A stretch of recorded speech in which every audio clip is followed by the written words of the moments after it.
News 7 Tamil, பொறுப்பும் பொது நலமும்.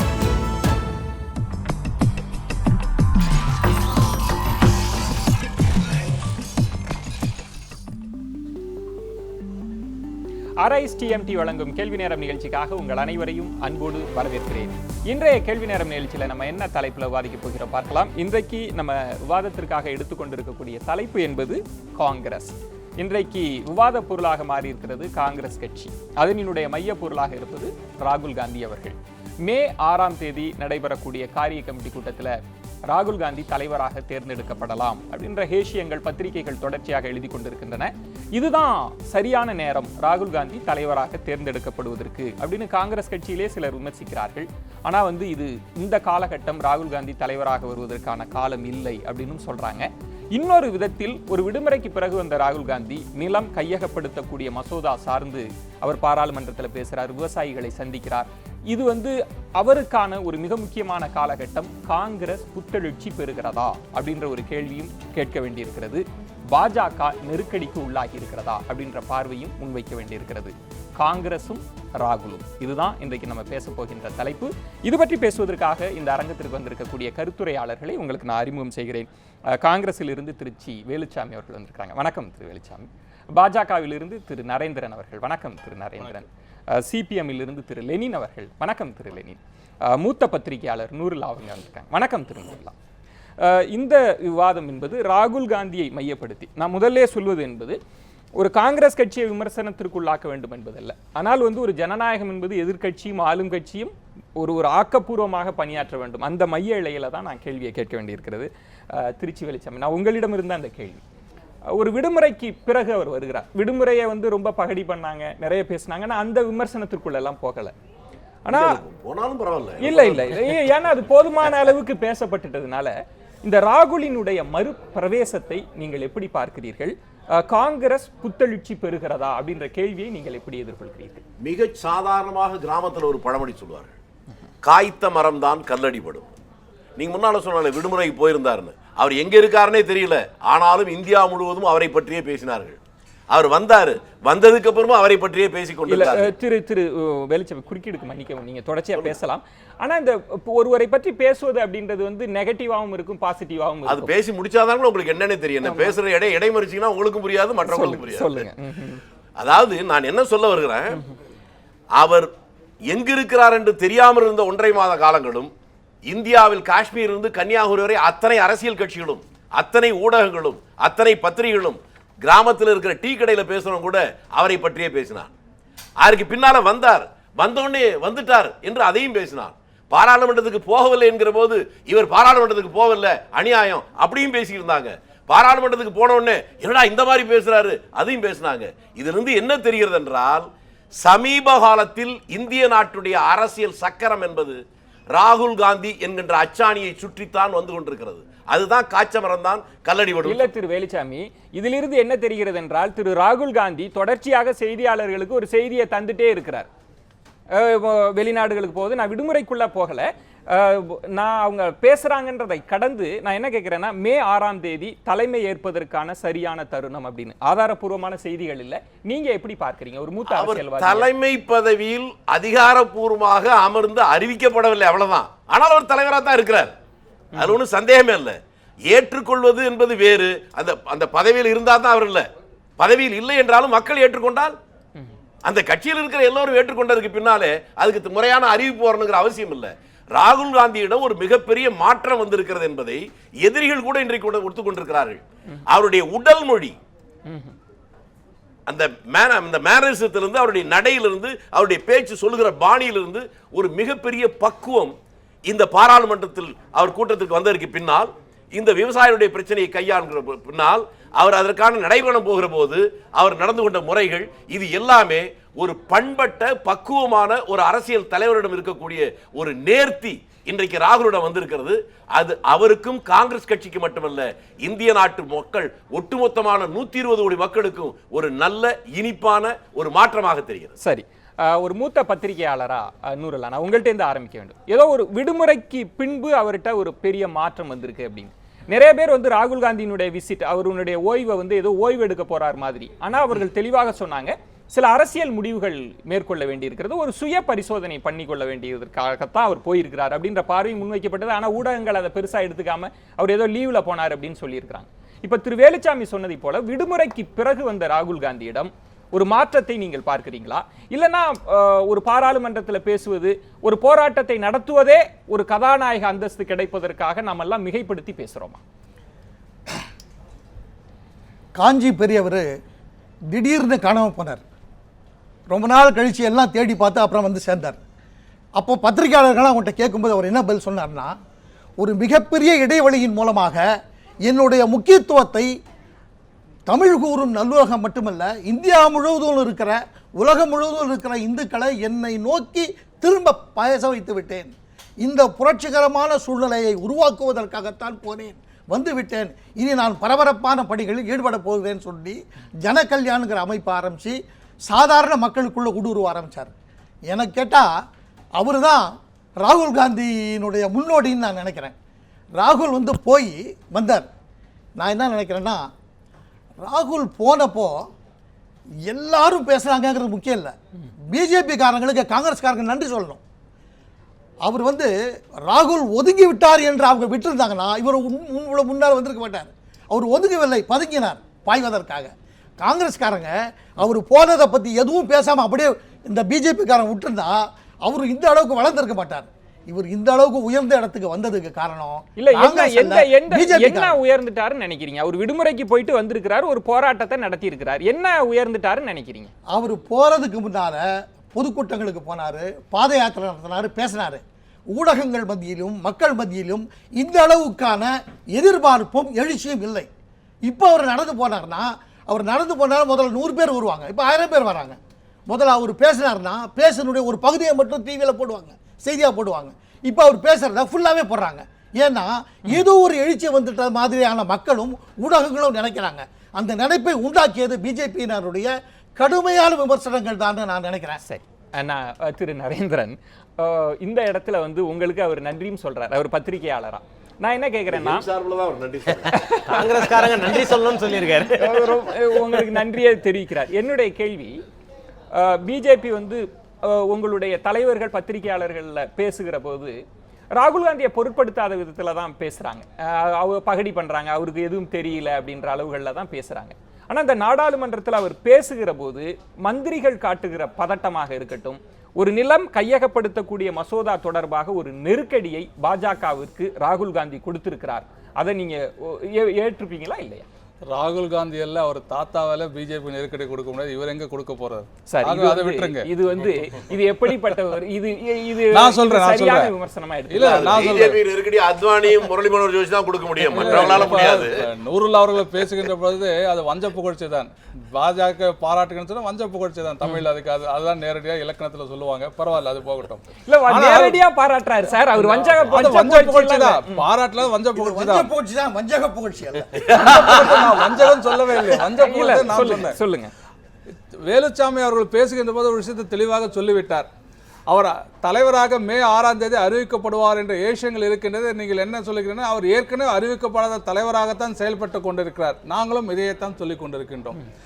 10 ஆண்டு காலம் யூபி அரசாங்கத்தில் மோசமான செயல்பாடு நடந்த பொழுது, பிரதம மந்திரியாக மன்மோகன் சிங் அவர்கள் இருந்த பொழுது கூட ராகுல் காந்தி அவர்கள் அறிவிக்கப்படாத பிரதம மந்திரியாக தான் இருந்தார் என்பதற்கு நிறைய ஆதாரங்கள் இருங்க, நான் சொல்லி முடித்தேன். ஆதாரங்கள் நிறைய இருக்கின்றது. ஒரு பிரதம மந்திரி ஒரு சட்டத்தில் கையெழுத்து போட்டு அவர் வெளிநாட்டுக்கு சென்றிருக்கிற போது அந்த சட்டத்தை அஜய் மக்கான்னு நினைக்கிறேன், அப்புறம் காங்கிரஸ் கட்சியோட செய்தி தொடர்பால் மந்திரியாக இருக்கிறார், எனக்கு என்ன பொறுப்பில் இருந்தால் சரியாக நினைவில்லை. ஒரு பத்திரிகையாளர் கூட்டத்தில் அவர் பேசிக்கொண்டிருந்த பொழுது திடீரென்று அங்கே உள்ளே வந்த ராகுல் காந்தி அந்த பத்திரிகையாளர் சந்திப்பில் இது முட்டாள்தனமானது, மோசமானது அப்படின்னு சொல்லி போனது அதிகாரம் யாரிடத்தில் இருந்தது என்பது அன்றைக்கே நாம் சொல்லியிருந்தோம். பாரதிய ஜனதா கட்சி கடுமையாக விமர்சனம். ஒரு பிரதம மந்திரி இந்த அளவுக்கு தரக்குறைவாக நீங்கள் ஒரு மந்திரி சபை எடுத்த முடிவை அவர் கிழித்து போட்டு விட்டார். அந்த லெட்டரை கிழிச்சு போட்டு தன்னுடைய கோபத்தை, ஆவேசத்தை எல்லாம் காட்டுவினார். அதற்கு முன்பாக 2008 வருஷம் நம்ம ரொம்ப postmodern இல்ல, நான் UPA government postmodern போக பண்ணல. வேண்டாம். postmodern பண்ணல. நான் இல்ல, இல்ல, குறிப்பிட்ட இதே விஷயம் போல- பேச வேண்டியது. இல்ல, இல்ல, கட்டாயம் நான் பேச சொல்லுறேன், பதில் சொல்லல. இதே போல 2008 வருடம் என்று நினைக்கிறேன். தமிழகத்திற்கு எல்லாம் சுற்றுப்பயணம் வருடம் சரியா நினைவில்லை. 2008 9 சரியா நினைவில்லை. தேர்தலுக்கு முன்பாக 2000 பாராளுமன்றத்திற்கு முன்பாக இந்த இளைஞரை பலப்படுத்துகிறேன் என்று இதே போல தான் ராகுல் காந்தி அதோ வந்துவிட்டது நம்பிக்கை நட்சத்திரம், இனிமேல் காங்கிரஸ் கட்சி தான் இந்த நாட்டை காஷ்மீர் முதல் கன்னியாகுமரி ஆளப்போகுது என்ற ஒரு நம்பிக்கை ஒளி வந்துவிட்டது என்று பெரிய பெரிய பத்திரிகையாளர் சந்திப்பு, இளைஞரணி லட்சக்கணக்கு கோடிக்கணக்கு விண்ணப்பங்கள் வாங்கப்பட்டு என்னென்னமோ நடந்தது. ஆனால் என்ன ஆச்சு ராகுல் காந்தியோட நிலைமை? அவர் எங்கெல்லாம் தேர்தல் பிரச்சாரத்துக்கு சென்றாரோ அத்தனை இடங்களில் காங்கிரஸ் கட்சி தோல்வியை தவிர வேறு எதுவுமே கிடைக்கவில்லை. நான் மறுபடியும் சொல்லுகிறேன், இப்பொழுது கூட அவர் சொன்னது ஷைனிங் என்று நீங்களும் பிரச்சாரம் மேற்கொண்ட போது நீங்களும் தோல்வியை சந்திக்கிறீர்கள். அந்த தலைமை அவங்களே ஏத்துக்கிறாங்க, அவங்க மட்டும் ஏத்துக்கலன்னு சொல்லலையே. நான் என்ன கேட்கிறேன் என்றால், இந்த நிலம் கையகப்படுத்தக்கூடிய மசோதாவிற்கு நான் அதை ரொம்ப சுருக்கி தான் நான் ரொம்ப நுட்பமா வைக்கிறேன் கேள்வியை. ஒரு நெருக்கடியை நாடாளுமன்றத்தில் அவர் கொடுத்திருக்கிறார் அப்படின்றத நீங்க நிச்சயமாக பாரதிய ஜனதா கட்சி ஆட்சிக்கு எந்த விதமான நெருக்கடி இவரால் கொடுக்க முடியாது. இவர் நெருக்கடியில் இருக்கிற காரணமாகத்தான் இது போல பேச ஆரம்பித்தது என்பது எங்களுடைய வாதம். இவர் தான் நெருக்கடியில் இருக்கிறார் இன்றைக்கு. காரணம், காங்கிரஸ் கட்சிக்கு இப்போ 4வது இடம் தான். எங்க தேர்தல் நடந்தாலும் 4வது இடம் தான் என்பது முடிவாகிவிட்டது. காங்கிரஸ் கட்சி மிகப்பெரிய நெருக்கடியில் இருந்து கொண்டிருக்கிறது. அதிலும் ராகுல் காந்திக்கு இன்னும் அதிகமாக நெருக்கடி, தன்னை நிரூபித்துக் கொள்ள வேண்டிய ஒரு கட்டாயத்தில் இருக்கிறார். இந்த வெளிநாடு சொன்ன சகோதரர் வேலுச்சாமி அவர்கள் பேசுகின்ற பொழுது அவர் இல்லாத போது நாடு பொழுது பேசப்பட்டது, வந்த பொழுது பேசப்பட்டது. இது திட்டமிட்ட ரீதியிலே இப்படியெல்லாம் பேச வைப்பதற்கு ஒரு திட்டமிட்ட நடந்த நாடகம். அந்த நரேந்திரன் என்னுடைய கேள்வியை வாங்கிங்க. அவங்க நாடகத்தை நடத்தலாம், ஆனா வசனத்தை நீங்க எழுதுனீங்களா? நாங்க எந்த வசனம் நாங்க நீங்க தான் வசனம் எழுதுனீங்களா? அரசியல் என்று சொன்னால் விமர்சனம், அத்தனை பேர் விமர்சனம் வைக்கிறாங்க. ஈவிகே இளங்கோவன் எனக்கு தமிழகத்துல காங்கிரஸ் மோடியை பற்றி மிகவும் தரக்குறைவான வார்த்தையில பேசியிருக்கிறார். இந்த இடத்துல நான் ஒன்றை சொல்வது, காங்கிரஸ் புத்தெழுச்சி பெறுகிறதா, ராகுல் காந்தியினுடைய தலைமை பண்புகள், இந்த ஜனநாயகம் எப்படி இயங்குறது அப்படின்றத நான் ரொம்ப ஆழமாக விவாதிக்க விரும்புறேன். நான் இதை ராகுல் காந்தி மோடி விமர்சனமாக மாற்ற விரும்பல. நம்ம தொடர்ந்து பேசலாம். லெனி, நீங்களும் காத்திருக்க வேண்டும். நான் என்னுடைய கேள்விகளை விளம்பர இடைவேளைக்கு பிறகு கேட்கிறேன். ராகுல் காந்தியினுடைய தலைமை பண்புகள் காங்கிரஸ் புத்தெழுச்சி பெறுகிறதா என்பது காங்கிரஸை விமர்சனத்திற்குள்ளாக்குவது இல்லை. ஜனநாயகத்தில் ஆளுங்கட்சி எதிர்க்கட்சியாக எப்படி இயங்க போகிறார்கள் என்கிற அக்கறையோடும் கேள்விகளோடும் தான் தொடர இருக்கிறோம். ஒரு சிறிய விளம்பர இடைவேளைக்கு பிறகு பேசலாம். காத்திருக்கிறேன்.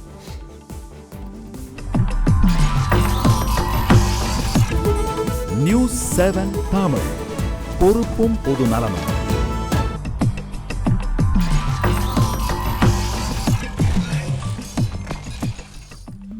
கேள்வி நேரம் நிகழ்ச்சிக்காக உங்களை மீண்டும் வரவேற்கின்றேன். ராகுல் காந்தியினுடைய அரசியல் மறுபிரவேசம் காங்கிரஸ் புத்தெழுச்சி பெறுகிறதா, இது பற்றியெல்லாம் வாதித்துக் கொண்டிருக்கிறோம். தொடர்ந்து பேசலாம். திரு லெனின், என்னுடைய கேள்வி என்பது, ராகுல் தலைமை ஏற்கலாம் அப்படின்றதும் திரு வேலுசாமி அவர்கள் சொன்னது, அவர் ஒரு அதிகார மையமாக தான் இருந்திருக்கிறாரு, தொண்டர்களால் ஏற்றுக்கொள்ளப்பட்ட ஒரு விஷயம், அது அதிகாரப்பூர்வமாக நடக்கலாம் அப்படின்ற பார்வை முன் வச்சிருக்கிறாங்க. நான் ரொம்ப உங்களுடைய கட்சி சார்ந்தும் ஜனநாயகத்தின் மீதும் நீங்க எதிர்க்கக்கூடிய பாரதிய ஜனதாவிற்கு எதிரான ஒரு அரசியல் திரள் வேணும் அப்படின்ற அந்த கரிசனத்தோடு தான் உங்களிடம் நான் வைக்கிறேன். ராகுல் காந்தியை பொறுத்த வரைக்கும் காங்கிரஸ் கட்சி என்பது ஏதோ இன்றைக்கு முளைத்த கட்சி அல்ல. அதுக்கு ஒரு பெரிய வரலாற்று நீட்சி இருக்கிறது, அதனுடைய கொள்கைகள் இருக்கிறது. உள்ளுக்குள்ளே ராகுல் காந்தி வர வேண்டாம் அப்படின்னு சொன்னதற்கான காரணம், அந்த கொள்கைகளை எல்லாம் அவர் இன்னும் உள்வாங்கி கொள்ளவில்லை அப்படின்ற ஒரு அக விமர்சனமாக தான் அதை முன் வச்சாங்க. நீங்க இது சரியான நேரம், தலைவா தலைமை ஏற்கவான்னு தொண்டர்கள் சொல்வது மாதிரி காங்கிரஸுக்கு ராகுல் தலைமை ஏற்பதற்கான சரியான நேரம்னு நினைக்கிறீங்களா? உங்களுடைய கட்சி கண் கொண்டு சொல்லுங்க. இல்லை, இப்போ எங்கள் கட்சி கண் கொண்டு தானே, அவங்க கட்சி கண் கொண்டு தான் அவங்க அதை பார்க்கணும். ஃபர்ஸ்ட் அவங்க ஏற்றுக்கொள்வதா ஏற்றுக்கொள்வ இல்லையா, இல்லை உங்களுடைய நிச்சயமா சொல்ல. அதாவது என்னன்னு சொன்னால், அவருடைய இந்த காலகட்டத்தில் அவருடைய நடவடிக்கை வரவேற்கத்தக்கது. முதல் விஷயம் என்னன்னு சொன்னால் பிஜேபி பேசும்போதே அவருடைய அமைச்சர்கள் அரசியல் கட்சி சார்ந்து ராகுல் காந்தியை காணும்னு சொல்லி திரும்ப திரும்ப பேசிகிட்டே இருந்தாங்க. முதல் விஷயம் என்னன்னு சொன்னால் அதுவே ஹம்பக். அவர் ஒரு உயர்ல அதிகபட்ச பாதுகாப்பின் வளையத்தில் கீழ் வரக்கூடியவர் ராகுல் காந்தி, Z+. அப்போது ராகுல் காந்தி எங்கே இருக்கிறார், எந்த ஊருக்கு போயிருக்கிறார்ன்ற தகவல் வரைக்கும் அந்த அரசுக்கு தெரியும். அப்போ ராகுல் காந்தி எங்கே போனாருன்னு நாங்கள் தேடுறோம் அப்படின்னு சொல்கிறதே என்னன்னு சொன்னால் பகடி செய்வதற்கான ஒரு பொருளாகத்தான் நான் ஃபர்ஸ்ட் அதை நான் பார்க்குறேன். ஸோ அவர் எங்கே இருக்கிறார், எந்த ஊருக்கு போயிருக்கிறார்ன்ற தகவல் வரைக்கும் நிச்சயமாக தெரியும். ஒரு விஷயம் மட்டும் சொல்லி முடிச்சிடும். அரசாங்கத்திற்கு உண்மையிலேயே அந்த விஷயங்கள் தெரிந்துதான் கூட, ஆனால் ராஜாங்க தர்மம் ஒன்று இருக்கு, அரசியல் தர்மன்றது ராஜாங்க ரீதியாக ஒரு தர்மம் இருக்கிறது. அவர் சொல்லாத ஒரு விஷயத்தை நாங்கள் எதற்காக சொல்ல வேண்டும்?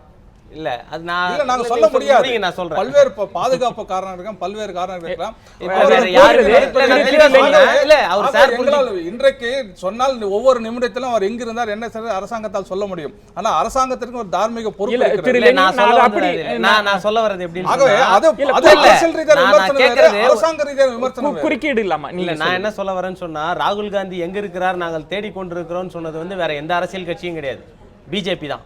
பிஜேபி கிட்ட வேற யாருமே ராகுல் காந்தி எங்க போயிட்டாரு நீங்க சொல்லுங்கன்னா யாருமே கேட்கல. இவர்கள் பகடி செய்ய வேண்டும் என்ற ஒரே நோக்கத்திற்காகத்தான் ராகுல் காந்தியை காணோம், நாங்கள் அவரை தேடிட்டு இருக்கிறோம்னு சொல்லி பேசினாங்க. இவங்க கிட்ட வந்து இவர் எங்க இருக்கிறாரு எங்களுக்கு தேடி சொல்லுங்கன்னு யாருமே கேட்கவே இல்லை. அப்பதான் இவங்க சொல்ற மாதிரி வந்து எங்க இருக்கிறாரு நீங்க சொல்லுங்கன்னு சொல்லி யாரோ கேட்ட மாதிரி அவர் பதில் சொல்றாரு. அரசுக்கு தெரியும், தெரிந்தும் ஏன் அதை ஒரு விவாத பொருளாக நீங்க மாட்டினீங்கன்றத நான் வைக்கக்கூடிய ஒரு குற்றச்சாட்டு. இது ஒரு பகுதி. இல்ல அதை நான் இப்படி கேட்கிறேன். ராகுல் என்கிற தனிப்பட்ட நபர் காணாம் அப்படின்னு இல்லாம திருச்சி வேலுசாமி சொன்னது மாதிரி ஒரு பெரிய இயக்கத்தினுடைய ஒரு மிக முக்கிய முன்னணியில இருக்கக்கூடியவர், ஒரு முன்னணியில படை தலைவனினுடைய குரலை காணோம்னு எடுத்துக்க கூடாதா? அதை இல்ல, நிச்சயமாக அப்படி எடுத்துக்கொண்டால், அதாவது என்ன பாராளுமன்றம் நடக்குது, ஏன் நீங்க வரலன்னு கேள்வி கேட்டா அது நியாயம். எங்க போனாருன்னே தெரியல, நாங்க அவரை தேடுறோம் அப்படின்னு சொன்னா அது வேறன்ற. நான் பாராளுமன்றம் நடக்கிறது, பாராளுமன்றத்துக்கு நீங்க வந்திருக்கணும். இப்ப தமிழ்நாட்டுல கூட என்ன ஆச்சு, எதிர்க்கட்சி தலைவர் எங்க போனாருன்னு கேள்வி கேட்டா அது பிரச்சனை ஆயிடுது உங்களுக்கு மீடியாலேயே. இப்ப அந்த மாதிரி அவர் எங்க ஏன் வரல, பாராளுமன்றத்தில் இவ்வளவு முக்கியமான விஷயங்கள் நடக்கிறதே, ராகுல் காந்தி வந்து இங்க பேசியிருக்க வேண்டாமான்னு கேட்டா அது நியாயம். ஆனா கிண்டல் செய்வது போல், கேலி செய்வது போல் அவர் எங்க போயிட்டாரு நாங்க தேடுறோம் அப்படின்னு சொல்லுவதுதான் பிரச்சனையா நான் பார்க்கிறேன். ஒண்ணு. ரெண்டாவது, ஒரு இளம் தலைமை அவர் இந்த காலகட்டத்தில் அவர் பேசக்கூடிய பேச்சு உண்மையாலுமே வரவேற்கிறோம். சார் சொன்னார் எந்த நெருக்கடியுமே இல்லை அப்படின்னு சொல்லி. பிரச்சனை என்னன்னு சொன்னா, முதலில் வந்து இந்த அவசர சட்டம் கொண்டு வரப்படுகிறது, நிலம் கையகப்படுத்தும் அவசர சட்டம் கொண்டு வரப்படுகிறது. ஒரு வலுவான எதிர்ப்பை அனைத்து எதிர்க்கட்சிகளும் கொண்டு வராங்க. காங்கிரஸ் தலைவர் சோனியா காந்தி உட்பட, எங்கள் கட்சியின் அகில இந்திய பொதுச் செயலாளர் யெச்சூரி உட்பட பாராளுமன்றத்தில் ஒரு பேரணி நடத்தி ஒரு போராட்டத்தை பாராளுமன்றத்துக்குள்ளேயே நடத்துறாங்க, பாராளுமன்ற வளாகத்தில் நடத்துறாங்க. அதன் பிறகும் இந்த அரசு அந்த சட்ட மசோதாவை அதை நிறைவேற்ற முடியல மாநிலங்களவையில். மீண்டும் இதை அவசர சட்டமாக கொண்டு வரும்போது ராகுல் காந்தியினுடைய பங்களிப்பு பாராட்டத்தகுந்ததாக இருந்தான்னு சொன்னா நிச்சயமாக பாராட்டத்தகுந்த. திருச்சி வேலுசாமி இயக்கம் சேர்த்து பதில் சொல்றேன். இல்ல ஒரே ஒரு ஆட் இல்ல, பண்ணிடுறேன். திரு நரேந்திர ராகுல் காந்தி அவர்கள் யாரும் கேட்கவில்லைன்னு சொன்னார் இல்லையா, அமேதி தொகுதியில பொதுநல வழக்கு நீதிமன்றத்தில் பதிவு சார், நான் அது மாதிரி செய்யப்பட்டிருக்கிறது. 1000 வழக்குகள் போடலாம் சார். நம்ம அதுக்குள்ள போஸ்டர்லாம் 1000 போஸ்டர் ஓட்டலாம். திருச்சி வேலுசாமி இல்ல என்னுடைய கேள்வி. மோடியை கூட காணானது ரெண்டு முரளி தொகுதியிலும் மனோகர் ஜோஷியை காணோம் போஸ்ட் ஓட்டிருக்காங்க. திருச்சி வேலுசாமி என்னன்னா, ரெண்டு விஷயமா அதை பார்க்கிறேன். நீங்க ராகுல் காந்தி விடுமுறைக்கு போன போதும் கூட நீங்க வந்து ஜந்தர் மந்தர்ல ஒரு பெரிய கூட்டத்தை நடத்துனீங்க. பாராளுமன்றத்திலே கூட வந்து எதிர்க்கட்சி தலைவராக இருக்கக்கூடியவர் வந்து பேசுறாரு, உங்க கட்சியினுடைய மூத்த தலைவர் பேசுறாரு, பிரதமர் முன்னாள் பிரதமர் சோனியா காந்தி எல்லாம் பேசியிருக்கிறாங்க. ஒன்று, இப்ப ராகுல் காந்தி வந்து பேசினதை ரொம்ப மிகைப்படுத்தி ஊடகங்களோ காங்கிரஸோ பேசுதா அப்படின்ற ஒரு பார்வையும். ஆனா பிஜேபி அதை எடுத்துக்கொள்கிற விதம் வந்து அவர் சொல்றாரு, வந்து ஒரு அமைச்சர் சொல்கிறார், அவருக்கு வந்து மக்காச்சோளத்துக்கும் கோதுமைக்குமே வித்தியாசம் தெரியாது, அவர் என்ன விவசாயிகளை பத்தி பேசுறது, அவர் என்ன விவசாயிகளினுடைய கடவுளா, அவர் வந்து அமேதி தொகுதியில என்ன பண்ணாரு அப்படின்னு ராகுல் காந்தியை ரொம்ப லைட்ட நோட்ல தான் அடிச்சு வீழ்த்துற மாதிரியான விமர்சனங்களை முன்வைக்கிறாங்க. எப்படி பாக்குறீங்க? அவங்க எவ்வளவு கலவரமாயிருக்கான்னு ஒண்ணு புரிஞ்சுங்க. நேபாளத்துல எங்கேயோ நிலநடுக்க வருது, அதுக்கு கூட ராகுல் தான் காரணம்னு சொல்றாங்கன்னா, அரண்டவன் கண்ணுக்கு இருண்டதெல்லாம் பேய். இன்றைக்கு பிஜேபி ஆட்சியில் இருக்கக்கூடிய மோடியிலிருந்து கடைசி ஆர்எஸ்எஸ் தொண்டை வரணும், அவங்க தூங்குற போது கூட சிம்ம சொப்பனமாக இருப்பது ராகுல் என்பது இதுல இருந்து தெரியுது. அவர் மாட்டுக்கறி சாப்பிட்டாராம், அங்க நிலநடுக்கம் வந்துச்சான், ஏன் இங்கேயே வரல எனக்கு புரியல. இவர்கள் இன்னொன்று சொன்னாரு, அவர் கிழிச்சு போட்டாரு மந்திரி சபையத்துன்னு. இந்த ஜனநாயகத்தில் நம்பிக்கை இருக்கக்கூடிய, நேர்மையிலும் நாணயத்திலும் லஞ்ச ஊழலை எதிர்க்கிற அந்த உணர்வுள்ள அத்தனை பேரும் அவர் கிழிச்சு போட்டார், அதைத்தான் மிக உயர்வாக பேசுகிறார்கள். அன்றைக்கு ராஜீவ் காந்தி கிழிச்சு போட்டதனுடைய விளைவுதான் ஊழல் ராணி ஜெயலலிதா இன்னைக்கு ஜெயில் போக வேண்டியிருக்கு. அதனாலதான் சவுட்டாலா ஜெயிலுக்கு போக வேண்டி வந்துச்சு, அதனாலதான் லல்லு யாதவ் ஜெயிலுக்கு போக வேண்டி வந்துச்சு.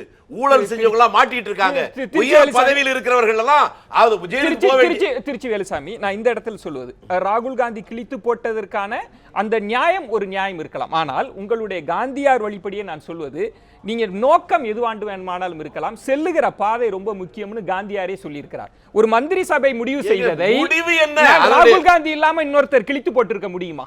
நாங்களே போடுவோமே, நீங்க அங்கதான் தப்பு பண்றீங்க. நாங்க என்ன ஆர்எஸ்எஸ், நாங்க என்ன அடிமை கூடாரமா? காங்கிரஸ் என்பது சுதந்திர சிந்தனையாளர் கூடாரம். மகாத்மா காந்தி என்கின்ற அந்த மகத்தான தலைவனை எதிர்த்து சாதாரணமான காமராஜ் இங்கிருந்து தலைவாணி செய்வது தவறு என்று அன்றைக்கே சொல்லியிருக்கார். இன்னைக்கு சோனியா காந்தி ஒரு தப்புனாலும் நான் இங்க இருக்க சாதாரண நான் கூட எதிர்த்து கேட்க முடியும். இது சுதந்திர சிந்தனையாளர் கூடாரம். ராகுல் காந்தி இல்ல, இந்த கட்சியில் இருக்கிற தொண்டனுக்கு கூட அந்த உரிமை உண்டு. அதுக்கு காரணம் தமிழகத்தில் தொடர்ச்சியாக காங்கிரஸ் தலைமை சொன்னபோது நீங்கள் எதிர்ப்பு குரல் கொடுத்திருக்கீங்க. வேற பெரிய காங்கிரஸ் தலைமை சொன்னால் அதில் உடன்பாடு இல்லை என்றால் எதிர்த்து கேட்கிற உரிமை காங்கிரஸ் கட்சியில் தொண்டனுக்கும் உண்டு. ஆனால் பிஜேபி கிடையாது, அதனால எதிர்க்கிறாங்கன்னு சொல்றாங்க. நான் கேட்க வருகிறது, அவருடைய செயலால் பொது வாழ்க்கையில் ஒரு புனிதம் உருவாவதற்கு அது பயன்பட்டதல்லவா? அதை பாராட்ட வேண்டாமா? ஊழல்காரர்கள் முதல் மந்திரியா இருந்தா ஜெயிலுக்கு போக வேண்டியதில்லை, பிரதமராக இருந்தா ஜெயிலுக்கு போக வேண்டியதில்லை என்று இருந்ததை மாற்றி ஊழல் செய்கிறவன் யாராக இருந்தாலும் அவன் ஜெயிலுக்கு போகணும் அப்படிங்கிறதுக்காக அவர் கிழிச்சு போட்டார். அது நல்ல நோக்கமா இல்லையா? அதை பாராட்டுமா வேணாமா? இவங்களுக்கு ஜெயலலிதா மேல பாசம் இருக்குன்னா வேறு வகையில காட்டட்டும், அதுக்கே இதை போய் எதிர்ப்பானே. சார், அப்ப சௌதாலாவுக்கு என்ன சொல்லுவீங்க? அதெல்லாம் அவங்களுக்கு கவலை இல்லை. நீங்க அத அப்படி குறுக்கிட வேண்டாம். திருச்சி வேலுசாமி தேர்தலை சந்திக்கிறது நாங்க எதை பத்தியும் கவலைப்பட ஜெயிலுக்கு அனுப்புறோமே. திரு நரேந்திரன், இந்த இடத்துல நம்ம ராகுல் காந்தி பகடி செய்கிறோம், விமர்சிக்கிறோம் என்பதையெல்லாம் கடந்து காங்கிரசினுடைய வரலாறை பார்க்கிற போது 977 1989களில் இந்திரா காந்தி அம்மையாரா இருக்கட்டும், ராஜீவ் காந்தியா இருக்கட்டும், மக்களை சந்திக்கக்கூடிய போராட்டங்களை அவங்க சந்திக்கிறாங்க. எப்போதெல்லாம் காங்கிரஸ் பின்னடைவை சந்திக்கிறதோ இப்படியான போராட்டங்கள் என்பது காங்கிரஸுக்கு பெரிய சக்சஸை கொடுத்திருக்கிறது. நீங்க அதை மறந்துட்டு தான் இதை ரொம்ப சாதாரண நிகழ்வா நீங்க பார்க்கிறீங்களா? இல்ல, இது சாதாரண நிகழ்வா பார்க்கிறோமா இல்லையா என்பதில் நபர் தான் இதுல முக்கியமான இன்றைய விவாதத்த பொருளே நபர் தான். இந்திரா காந்தி, ராஜீவ் காந்தியை அந்த வரிசையில ராகுல் காந்தியை நீங்க ஏத்துக்கல. நாங்க ஏத்துக்க நாங்க காங்கிரஸ் கட்சி இல்லங்க, நாங்க பிஜேபி. இல்ல, உங்க விமர்சனம் நீங்க ஆளுங்கட்சியா இருக்கீங்க. அது காங்கிரஸ் கட்சியுடைய தொண்டர்கள், காங்கிரஸ் கட்சியோட பொறுப்பாளர் முடிவு செய்ய ராகுல் காந்தி தலைவராக வேண்டும் என்பது அவருடைய சொந்த கட்சி விவகாரம். அதுக்குள்ள நாங்க போக விரும்பல. நான் அந்த கேள்வி இல்ல, என்னுடைய கேள்வி என்பது இப்ப இல்ல என்னுடைய கேள்வி என்பது நீங்க சரியா உள்வாங்கிக்கணும். நீங்க ராகுல் காந்தியை ஏற்றுக்கொள்வது அல்ல. காங்கிரஸ் இவ்வளவு பெரிய ஒரு மக்கள் திரள் போராட்டத்தை எடுக்குது பாருங்களேன், அது ஏதோ காங்கிரஸ் வெற்றி பெற்றது அல்ல, மக்களினுடைய கோரிக்கைகளை அது பிரதிநிதித்துவப்படுத்தி இருக்கிறது. அந்த போராட்டம் அதுதான் தேர்தலில் முடிவாக வந்திருக்கிறது. அப்படி என்றால் இந்த விவசாயிகளினுடைய ஆதரவு என்பது ஆளுங்கட்சிக்கு எதிரான ஒரு மனோநிலை சமூகத்தில் இருக்குதுன்றது தானே அர்த்தம். இதற்கு கொஞ்சம் விரிவா பதில் சொல்ல அனுமதிக்கணும். உங்களுடைய நேரத்துக்குள் நீங்க எவ்வளவு நேரம் வேண்டுமானால் விரிவா பேச. என்னோட நேரம் என்னன்னு தெரியாது. 2 நிமிடத்துக்குள்ள நீங்க எவ்வளவு வேணாலும். அதாவதுங்க, ராகுல் காந்திக்கு அதிகாரம் அதிகமாக இருந்தது, ஒரு அமைச்சரவை செய்ததை கிழித்து போடக்கூடிய அதிகாரம் இருந்தது என்பது அண்ணன் வேலுச்சாமி சொல்லிவிட்டார். இல்ல அதுக்கு தான் வரேன். அப்போ கடந்த 10 ஆண்டு காலம் இவர் ஆட்சியில் இருந்த பொழுது விவசாயிகள் தற்கொலை செய்து கொண்டது அதெல்லாம் இவர் கண்ணுக்கு தெரியவில்லை. இவர் நாடாளுமன்ற உறுப்பினர், அமைதி தொகுதியிலிருந்து தேர்ந்தெடுக்கப்பட்ட அந்த தொகுதியில் என்ன பிரச்சனை இவருக்கெல்லாம் தெரியாது. ஆனால் இன்றைக்கு திடீர்னு வெளிநாட்டுக்கு போய் 56 நாள் வெளிநாட்டிலிருந்து 57 நாள் திரும்பி வந்தது பிறகு விவசாய பிரச்சனை கண்ணு முன்னாடி பெருசாக தெரியுது அவருக்கு. இன்றைக்கு பேசியிருக்கின்றார். ஒரு அந்த ரியல் எஸ்டேட் சட்டம் என்ற ஒரு திருத்த மசோதா இன்றைக்கு தாக்கல் செய்திருக்கிறோம். அந்த சட்டம் பொதுமக்களுக்கு அப்படி செய்திடும் இப்படி செய்திடும், கட்டுமான அதாவது கன்ஸ்ட்ரக்ஷன் கம்பெனிக்கு நல்லதில்லை, பொதுமக்களுக்கு நல்லதுன்னு பேசியிருக்கார், மிடில் கிளாஸ்ன்னு பேசியிருக்கார். ஆனால் இந்த சட்டத்தை கொண்டு வந்தது யாரு? அதை மறந்துட்டார். 2013 ஆகஸ்ட் மாதத்தில் இந்த சட்டத்தை உருவாக்குனதே காங்கிரஸ் கட்சி. அதை இன்றைக்கு மத்திய அரசாங்கம் ஒப்புதல் கொடுத்திருக்கிறது. ஏனென்று சொன்னால் இந்த கட்டிடங்கள் கட்டுவது இதையெல்லாம் வரைமுறைப்படுத்துவதற்கு ஒரு சட்டம் தேவை இந்த நாட்டில் என்று காங்கிரஸ் கொண்டு வந்து பாரதிய ஜனதா கட்சி ஏற்றுக்கொண்டு அதை நாம் இன்றைக்கு வெளியிட்டிருக்கின்றோம். அது விவாதத்திற்கு வந்திருக்கின்றது. ஆனால் அது யார் கொண்டு வந்த சட்டம் என்று கூட தெரியாமல் ராகுல் காந்தி பேசிக் கொண்டிருக்கிறார். ஏதோ பிஜேபி கொண்டு வந்தது போல. அது அந்த இடத்துல நம்ம போற போக்குல சொல்லிட முடியாது. நீங்க சில திருத்தங்களை கொண்டு வரீங்க, நிச்சயமாக திருத்தங்களை அவங்க எதிர்க்கல. இந்த இடம் நாங்க கொண்டு வரல அப்படிங்கறப்ப நில கையகப்படுத்து அகபரிப்பு நீங்க சொல்லுங்க. நீங்க சொல்றது அகபரிப்பு, அது கையகப்படுத்துறது காங்கிரஸ் கொண்டு வந்தது. நீங்க சொல்றது நீங்க கொண்டு வர்றது ஏங்க இதுவரைக்கும். அதாவது அது ஒண்ணு. இன்றைக்கு காலையில செய்திகளில இன்றைக்கு வலைத்தளத்தில் நான் பார்த்தது, ராகுல் காந்தி அவர்கள் இன்றைக்கு நேபாள தூதரகத்துக்கு சென்று அதற்கு ஒரு தூதர் சென்று ஒரு எழுதி வைக்கிறார். இந்த விசிட்டர்ஸ் புக்கில் கண்டோலன்ஸ் எழுதுவாங்க எல்லாருமே, இந்த இரங்கல் செய்தி சந்திச்சு பேசுறாரு. அப்போ அதுல எழுதுவதற்கு கூட அவர் ஒரு செல்போன்ல இருக்கிற மெசேஜ் ஏற்கனவே அதை டைப் பண்ணிட்டு அதை பார்த்தது எழுத. அதை நான் தவறுன்னு சொல்ல மாட்டேன். ஒவ்வொரு அத்தனை பேருக்கும் நினைவாற்றல் அதிகமாக இருக்க வேண்டுமா, என்ன யோசிக்கிறோம் அது உடனடியாக சொல்லிட்டீங்க. ஆனால் ஒரு எதற்காக அந்த செய்தியை சொன்னீங்க? அது தவறு இல்லை என்றால் ஆகவே இல்ல நீங்க ஒரு விஷயம் சொல்லுங்க. நீங்க நான் இருங்க இவர் என்ன நீங்க அதை பார்த்தா அவர் படிக்கிறாரு. நீங்க தான் சொன்னீங்க பிராம்ப்டர் ஓடுதா, அவர் பிராம்ப்டா பேசுறாரு. எங்களுக்கு யாருன்றது உங்களுக்கு தெரியாது. சரி, சொல்லுங்க. நீங்க இந்தியாவுல இருக்கிற ஆளே நீங்க தான் சொன்னீங்க. விசிட்டிங் சொல்லுங்க. நீங்க International என்ன affairs சொன்னீங்க? வரும்போது பொது வார்த்தைகள் பேசுறப்ப correct ஆ மக்கள் இருக்கும். சொல்றது அதான் இன்னொன்னுக்கு ஆமா. வித்தியாசம் இருக்கு. கோதுமைக்குன்னு சொன்னீங்க. கோதுமைக்கு வித்தியாசம் தெரியாத ராகுல் காந்தி நீங்க கேட்டீங்க. அதுக்கு தான் இது பதில். நான் கேட்கல. உங்க அமைச்சர் ஒருத்தர் எங்களுக்கு சொன்னாரு. பொண்டாட்டிக்கு ஆதாரம் அம்மாவுக்கு தான். வித்தியாசம் தெரியுங்க. இதுக்கு ஆதாரம் இருக்கின்றது. ஆர்எஸ்எஸ் என்னது அடிமை கூட்டம் இல்ல. இவர் சொன்ன ஏதோ காங்கிரஸ் சுதந்திர சார், எண்ணம் இருக்கிற நம்ம காங்கிரஸ் deviate ஆயிட அப்படி வேண்டாம் சுதந்திர சார். எண்ணம் நம்ம இருந்தா- deviate ஆயிட இல்ல, வேண்டாம். ஆர்எஸ்எஸ் எதுக்கு எடுக்கணும் இவரு? ஆர்எஸ்எஸ்க்கு அது RSS காரங்க போறீங்க. நீங்க ஏன் கோபப்படுறீங்க? ஆர்எஸ்எஸ் காரங்க. அதை சொல்லுங்க. அதுக்கு தான் பேசுறோம். எங்க பிரைம் மினிஸ்டர் திரு நரேன், நான் இந்த இடத்தில் இந்த கேள்வி நேரத்தில் நான் ஒன்றை சொல்லுவேன். உங்களுக்கு கொடுக்கக்கூடிய 2 நிமிடத்திற்குள் நீங்க கிறிஸ்பா சொல்லலைன்னா உங்க நேரத்தில் இருந்து நான் மாறி விடுவேன். ஏன்னா அந்த கேள்வி பதில் இல்லாத கேள்வியா தான் இருக்க முடியும். ஏன்னா நேர்கள் உங்க பதிலுக்காக காத்துட்டு இருப்பாங்க. நான் உங்களிடம் வைக்கக்கூடிய இடம் பாராட்ட என்பது வேண்டிய ஒரு விஷயம். பிஜேபி வந்து ராகுல் காந்தி விமர்சிக்கிறது. அவருடைய அரசியல் நகர்வை பார்க்கிற போது இது கார்ப்பரேட்டுகளுக்கான அரசு அப்படின்னு சொல்றாரு. விவசாயிகள் பிரச்சனையை அவர் கையில் எடுக்கிறார். திரு நரேன் சொன்னது மாதிரி 10 ஆண்டுகள் நீங்க இருந்தீங்க, தற்கொலைகள்லாம் நடந்தது. ஒரு எதிர்க்கட்சியாக இருக்கிற போது விவசாயிகளுக்கு ஆதரவாக பேசுகிற இந்த கரிசனத்தை எல்லாம் மக்கள் வந்து அப்படியே ஏற்றுக்கொள்வார்கள் அப்படின்னு நீங்க நம்புறீங்களா? நிச்சயமாக ஏற்றுக்கொள்ள மாட்டார்கள். இதில் கசப்பான ஒரு உண்மை என்னன்னு சொன்னால் வந்து காங்கிரஸ் ஆட்சியில் இருந்த போதும் அது கார்ப்பரேட்டுக்கு ஆதரவான அரசாகத்தான் இருந்திருக்கிறது. கடந்த 10-15 ஆண்டுகளாக இந்திய நாட்டினுடைய பட்ஜெட்டை நீங்கள் எடுத்து பார்த்தீங்கன்னு சொன்னால் அது காங்கிரஸ் ஆட்சியில் இருந்த போதும் பிஜேபி இப்போ ஆட்சியில் இருக்கும் போதும் அவங்களுடைய பட்ஜெட் எடுத்து பார்த்தீங்கன்னா சராசரியாக 4 லட்சம் கோடியிலிருந்து இப்போ கடைசி பட்ஜெட்டில் 5,80,000 கோடி ரூபாய் வரைக்கும் கார்ப்பரேட் நிறுவனங்களுக்கு வரி விலக்கு வழங்கப்பட்டிருக்கிறது. இது வந்து ரொம்ப சாதாரணமாக நடக்கிறது. இப்போ மோடியை பொறுத்தவரைக்கும் என்னன்னு சொன்னால் இப்போ ராகுல் கூட என்ன கோவம், நம்மளை விட ரொம்ப விசுவாசமாக இருக்கிறாங்களே. இப்போ என்ன பிரச்சனைன்னு சொன்னால் ஒன்றும் உண்மையாலுமே அதானியுடைய ஃப்ளைட்டில் தான் வந்து அவர் ஊர் ஃபுல்லாக போய் பிரச்சாரம் பண்ணிட்டு வர்றாரு மோடி. இப்போ அதானிக்கு வந்து என்னன்னு சொன்னால் உங்களுக்கு ஸ்டேட் பேங்க்கில் ஒரு 6,200 கோடி உனக்கு நான் லோன் கொடுக்குறேன், நீங்கள் போய் ஆஸ்திரேலியாவிலே தொழில் தொடங்குங்கன்றார். எந்த வீட்டில் ஏற்பாடு அவர் கூடவே தான் கூட்டு போறாரு. இப்போ அமெரிக்க பிரதமர் இங்கே வரும்போது அவர் மட்டும் தனியாக வரல. அமெரிக்க பிரதமர் கூட 200 டெலிகேட்ஸ் வந்தாங்க. அவங்க எல்லாருமே இங்கே வந்து தொழில் துவங்குவதற்காக ஒபாமா கூட வந்தாங்க. அவங்களுக்கெல்லாம் தொழில் வாய்ப்பு கொடுப்பதற்காக தான் மோடி போய் 10 லட்ச ரூபா ட்ரெஸ் போட்டு போய் வாய்ப்பு கொடுத்தாரு எல்லாருக்கும். இப்போ அதே போலத்தான் நாங்கள் என்ன சொல்கிறோம் அப்படின்னு சொன்னால் இந்த அரசு கார்ப்பரேட்டினுடைய அரசாக இருக்கிறது என்று மோடியை வந்து விமர்சனம் பண்ணுறாரு யார்? ராகுல் காந்தி. இவர்களும் கார்ப்பரேட்டுக்கு ஆதரவாக இருந்திருக்கிறார்கள். காங்கிரஸ் பிஜேபி இன்னும் மோசமாக கார்ப்பரேட்டுக்கு அடிவரடியாக இருக்கிறது அப்படின்றது ஒன்று. இன்னொரு பக்கம் நம்ம வந்து பாராளுமன்ற ஜனநாயகத்தை பற்றி பேசுகிறோம். உண்மையாலுமே ஒரு விஷயத்தை நான் ராகுல் காந்தியை பாராட்டணும். பாராளுமன்றத்தில் இவர் பேசும்போது கூச்சல் குழப்பம் வந்து பிரச்சனையாச்சுன்னு சொல்லி இவருடைய பேச்சு டைவர்ட்டே ஆகலை. நீங்கள் இந்த 2 பேச்சிலையுமே பாருங்கள், அவங்க காங்கிரஸ் கட்சியார் பின்னாடி இருந்து ஏதாவது பேசினா கூட கையை காமிச்சு அமைதியாக இருக்க சொல்லிட்டு இவருடைய பேச்சை முழுமையாக டெலிவரி பண்ணியிருக்கிறார் பாராளுமன்றத்தில். ராகுல் காந்தியுடைய நுட்பமான பார்வை. ஏன்னா வந்து அவர் பேசுகிற போது அந்த விடுமுறைக்கு பிறகு அவர் ஒரு அரசியல்வாதியாக, ஒரு எதிர்க்கட்சி தலைவராக, நமக்கு அரசியல் கட்சி கடந்து தான் நான் சொல்றேன், எந்த அளவிற்கு ஒரு பரிமாண வளர்ச்சி நடந்திருக்கு அப்படின்றத சொல்லியிருக்கிறீங்க. ஆனா நான் முக்கியமாக ஒரு மூத்த பத்திரிகையாளராக இன்னொரு விஷயமும் பேசியிருக்க வேண்டும். ராகுல் தலைமை ஏற்பதற்கான சரியான நேரமா, அது ஏன் இதை நான் வலியுறுத்தி சொல்கிறேன் அப்படின்றத ஒரு விளம்பர இடைவேளைக்கு பிறகு நான் அவங்கள்ட்ட கேட்கிறேன். ராகுல் தலைமைத்துவ பண்பு, ராகுல் தலைமை ஏற்பதற்கான சரியான காலம் கனிந்திருக்கிறதா? தொடர்ந்து வாதிக்கலாம். ஒரு சிறிய இடைவேளைக்கு பிறகு காத்திருக்கேன்.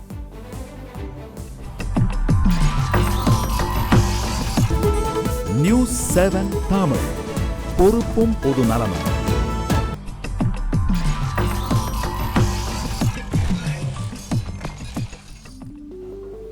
கேள்வி நேரம் நிகழ்ச்சிக்காக உங்களை மீண்டும் வரவேற்கிறேன். ராகுல் காந்தி, காங்கிரஸ் இந்த சூழலை எப்படி பயன்படுத்தி கொள்ளப் போகிறார் ராகுல் காந்தி? விவசாயிகளுக்கு எதிரான இந்த அரசினுடைய செயல்பாடுகளாக வர்ணிக்கப்படுகிற இந்த சூழலை ராகுல் காந்தி எப்படி எதிர்கொள்ளப் போகிறார்? அந்த தளத்திலும் பாதிக்கலாம்.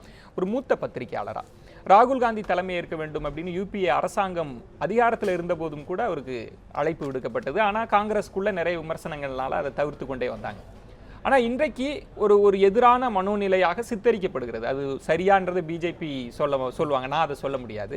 ஆனால் விவசாயிகளுக்கு எதிராக சரியா விவசாயிகள் பிரச்சனையை கையில் எடுப்பதன் மூலமாக, அந்த பாதையின் மூலமாக பயணித்து தலைமைக்கு வருவது அப்படின்றது உண்மையில் ராகுலுக்கு சரியான நேரமாக பார்க்கலாமா? அது சரியான தருணமா? அது பிஜேபி அசுர பலத்தோட ஆட்சிக்கு வந்த உடனே அடுத்த 5 ஆண்டுகளுக்கு பிறகும் பிஜேபி தான் ஆட்சிக்கு வரும்னு பரவலாக பிஜேபி தரப்பில் பேசிக்கிட்டே இருந்தாங்க. காங்கிரஸ் தரப்புலேயும் ஒருவேளை அப்படிதான் இருக்குமோன்னு நினைக்கிற அளவுக்கான ஒரு தொய்வு இருந்தது. அந்த சூழ்நிலை இருந்துக்கிட்டே இருக்கும்போது திடீர்னு டெல்லியினுடைய எலெக்ஷன் இருக்க, அது ஒரு புரட்டி போட்ட அரசியல் இருக்க, அது நிறைய புது புது சிந்தனைகளுக்கு வழிவகுத்துருச்சு. காங்கிரஸுக்கு மத்தியில் ஒரு நம்பிக்கை பிறந்துருச்சு.